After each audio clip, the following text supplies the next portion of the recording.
So it was Feb 2019, last year, and I was stuck at home this one Sunday afternoon because I had torn my MCL on my knee after a football tournament. And like anybody else, I decided to, binge on Netflix that day. And I stumbled upon this documentary called Dogs. The first episode was about how this particular service dog, Rory, transformed the life of a little girl who had epilepsy, right? Now, suddenly, this casual Sunday afternoon felt unlike any other, and that particular episode stayed with me. And I found myself, reading a lot more about service dogs and service dogs in India and things like that, right? And yeah, fast forward a few months, it's August 2019, and I'm back in Coimbatore. I've left my job at Cisco to join my family business, and I realized I had a lot of free time on my hands during the weekends. And this episode that I had watched came back to me, right? And I realized I want to do something with dogs, and I want to, help dogs and human beings in turn. So that's when I approached Minnie Vasudevan of Humane Animal Society, and I told her, Minnie, I want to take street dogs, train them, make them service dogs, and then place them in homes of disabled people so that they get a home and the lives of these differently abled people are transformed as well. And that was the inspiration, and that was my inspiration to start the Pawsome People Project. And that was the idea that gave birth to this particular NGO. So, good evening, everybody. My name is Megha Jose, and I'm really happy to be here today to talk about the Pawsome People Project and our journey so far from September 2019 until today. When I watched that show, I remember feeling very overwhelmed, and of course nothing came out of it right away, and it just, went to the back of my mind. And then when I moved back to Coimbatore in last year, and I suddenly had a lot of free time during my weekends, and I really wanted to do something more.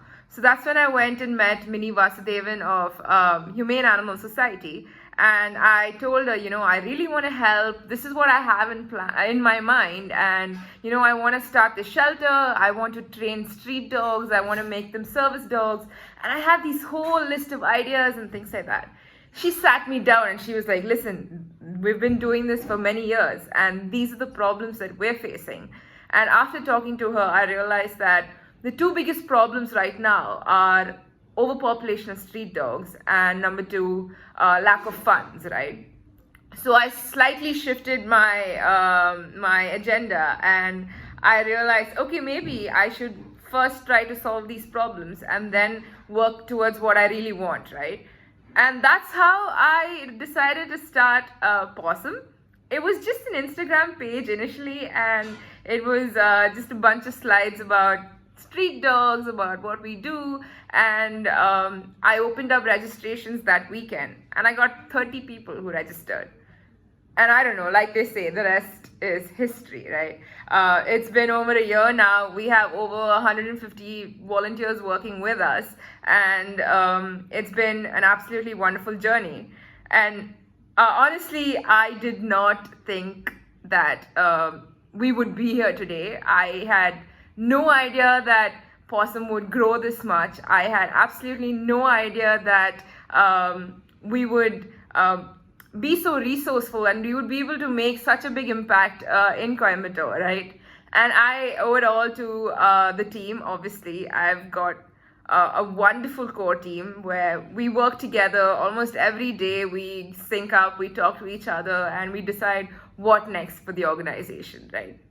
So Pawsome primarily is a on-ground organization where we have volunteers going on ground every weekend and, interacting with street dogs.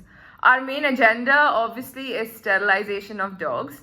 India has 30 million street dogs right now, and that number is increasing exponentially every day. And that's why there is a major need to sterilize these dogs, because A lot of puppies are being abandoned. A lot of puppies are getting killed, abused, injured, and whatnot, right? So a lot of people ask us, how can you deprive a dog of its natural instinct? How can you take away its reproductive organs, right? And the answer to that is basically it's the need of the hour right now. And dogs don't feel biologically deprived if they are sterilized.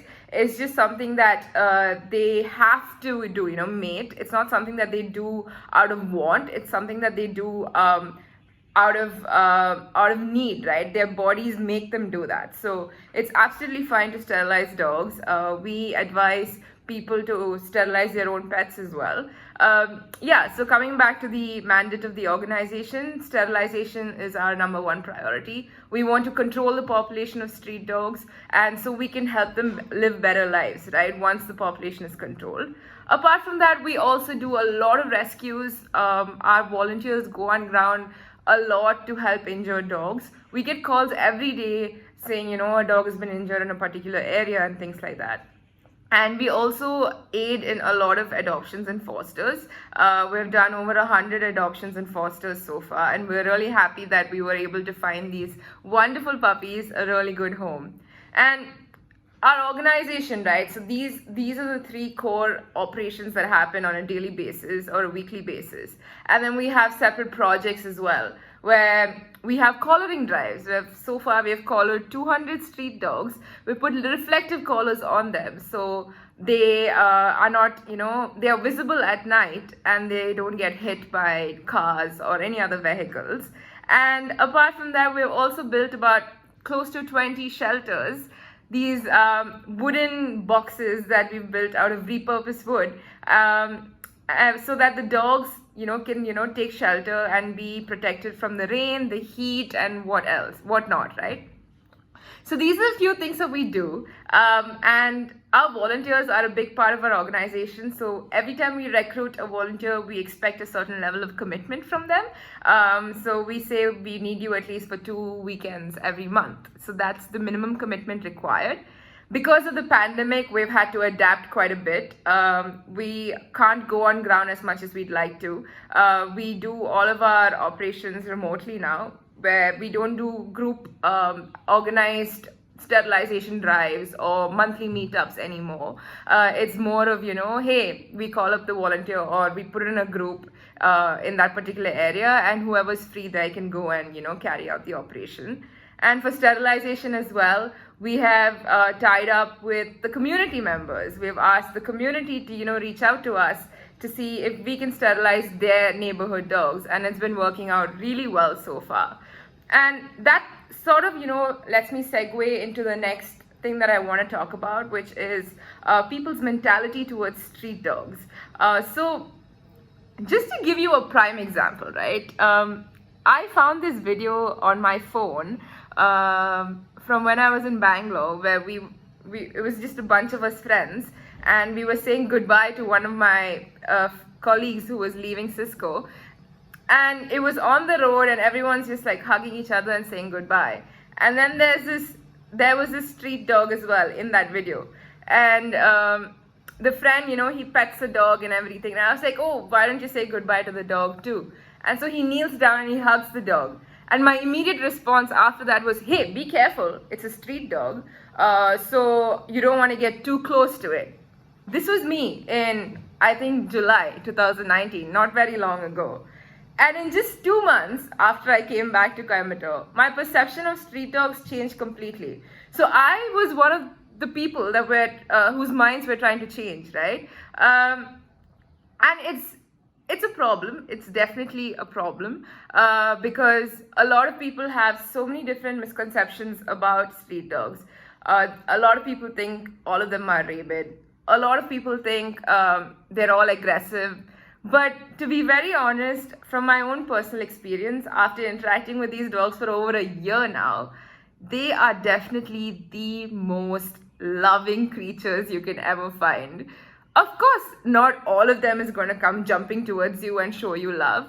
Some of them are scared, some of them are reserved. well, you leave them alone, and you interact with the ones that you know and who are friendly, right?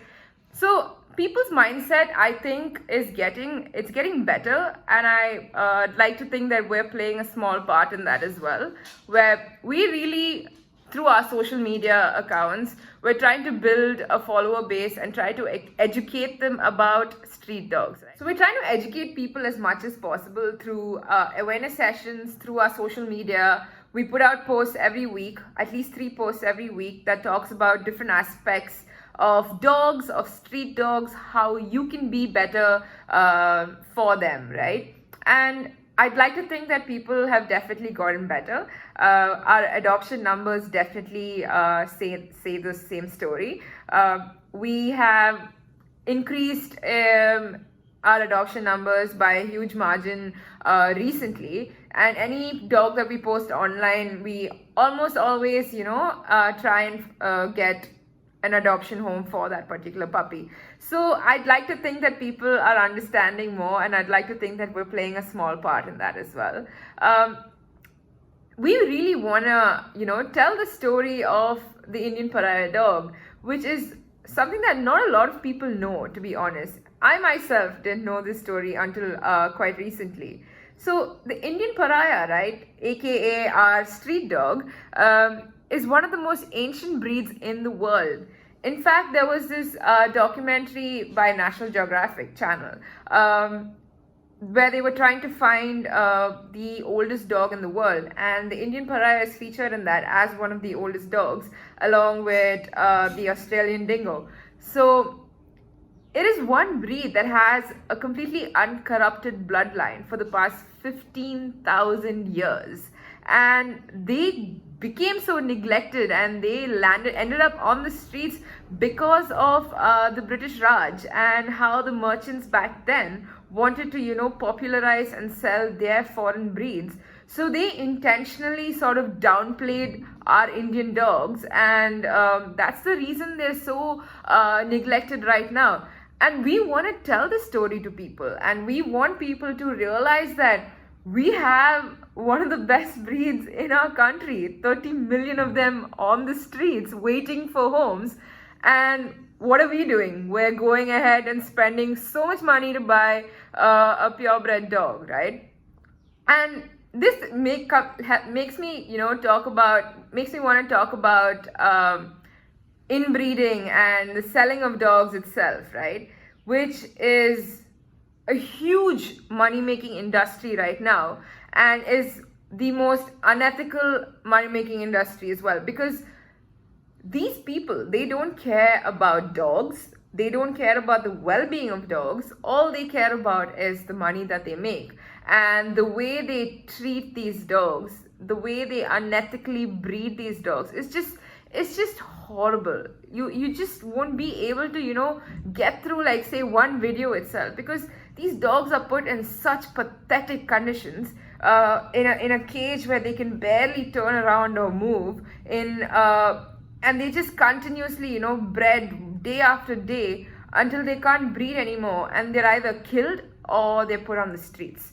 So this is what you pay for when you buy a purebred dog. And make no mistake here, we know a lot of people don't know about this. In fact, I was one of them. I have a golden retriever myself, and I bought him 6 years ago, and I had no idea what was happening behind the scenes back then. So I'm a typical example of someone who is conditioned to think that, oh, I want a very fluffy, cute, good-looking, purebred dog. That's exactly what I thought 6 years ago when I brought my dog home, right? And if someone had shown me those videos, of course I was aware of dogs on the street, but I never thought to adopt. And I don't know if I would have either, if someone had asked me to adopt, because I was not educated, I was not aware, right? And today, if you ask me, I will never spend another rupee to buy a dog, because I know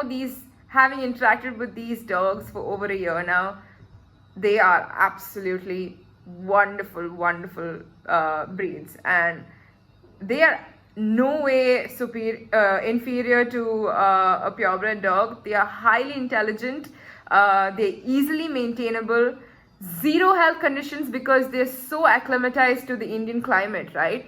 My dog Benji, who is a golden retriever, he has so many health conditions, and all these are effects of inbreeding. Benji is definitely a product of unethically bred, unethical breeding, right? And so this is a story that we want to tell people, and we really want people to make sure they know where each puppy comes from. We want to tell people that, there are so many puppies waiting for homes. So why would you spend money when you can get a perfectly good puppy for free, and you'll be saving a life? And trust me, that dog will save your life too. That's something that's the common thread, common sort of feedback that we've received from anybody who has adopted a dog from us, right? So this is why we're trying to promote the whole adopt don't shop, because number one, there are so many dogs in the streets waiting for homes. Number two, when you buy a dog, you are indirectly funding an unethical breeder, and that is and helping that breeder torture a poor dog, right? So that's something to think about when you think about getting a little fluffy Shih Tzu or a golden retriever or anything, right? So that's a little bit about inbreeding and unethical breeding, and the whole story behind adopt don't shop. Now coming to Pawsome again, right?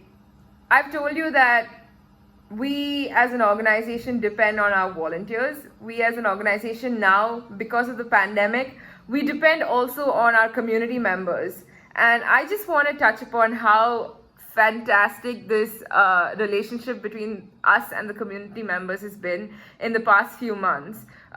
We've had some absolute community, absolute champions in the community, where so many people, we realized, are feeding dogs, they're taking care of dogs, they go out of their way to help street dogs, and that makes us really, really happy. If you think about it, Coimbatore has approximately 60,000 dogs, right? According to the last census that was taken. And Coimbatore also has, I think, 16 lakh people, if I'm not wrong.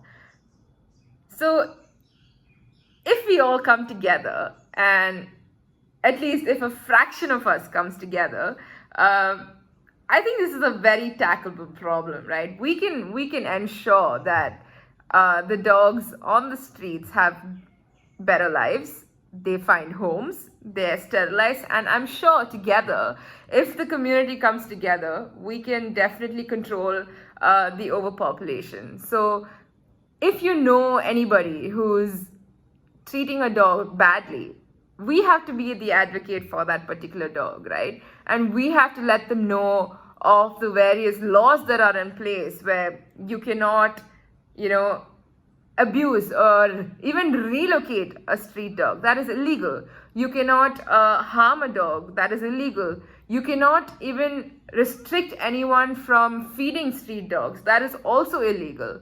And finally, an apartment association cannot ban you from having a dog. My own apartment had a no dog policy for about 20 years, and Benji was the first dog in the apartment when I realized that there's this law that says apartments can't ban dogs, right? And now the apartment, I think, has about 10-15 dogs. So we need youngsters, we need people like us to be advocates for dogs and bring about that mindset change, right? And I strongly believe that if we all come together, we can definitely if we all come together, we can definitely make that happen for sure. That's pretty much all that I had to say about Pawsome and about street dogs in general. And I hope I have helped you all gain a little bit knowledge, a little more insight about our Indian pariah dogs.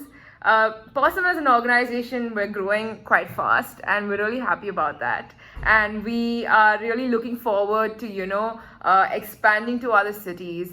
We're also looking forward to, building maybe like an indie experience center in the city where people can come to this place and experience Indian pariah dogs and how good, and experience how amazing they are, right? And also We're also looking at starting our, working on our long-term vision, which is getting these dogs inside, training them to become service dogs, and placing them in homes of differently abled people so that they can make a difference to those people's lives. We have a lot of things in the pipeline. We have also a grassroots movement that we're planning where we bring in children from different orphanages, shelter homes, or anywhere in the city, underprivileged children, to the animal shelters so they can experience street dogs and dogs in general so that they grow up to become more compassionate human beings. And this whole abusive character and this whole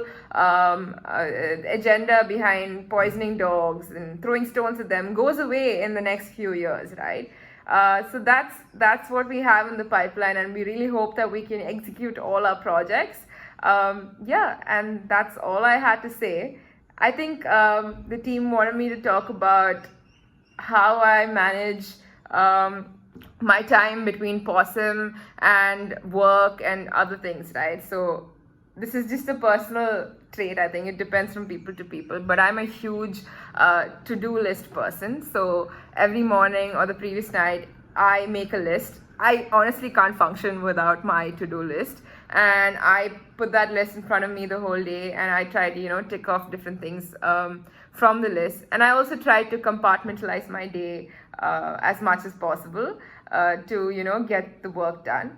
At the end of the day, I think it's all about your own self-motivation. For me, Pawsome has now become more like, it's not just me helping street dogs or the team helping street dogs. I derive a lot of happiness from it, personally. So it's a little, selfish act, to be honest, because I'm doing it for me now, because I want to go on ground, see my friends. I want to go on ground, help street dogs, because I feel satisfied and I, feel happy when I do that. And yes, the byproduct is that dogs are helped as well, which is great. And that's exactly what we're trying to inculcate in our organization as well. It's not just about the dogs, right? It's about the people as well. And that's why it's called the Pawsome People Project, because we want to build this community of animal lovers, and we want to, ensure that whoever is a part of our organization is not just helping animals, but we're also helping each other. We're also becoming a family,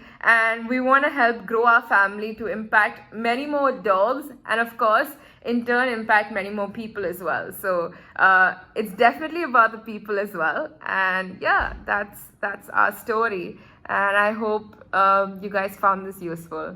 Thank you.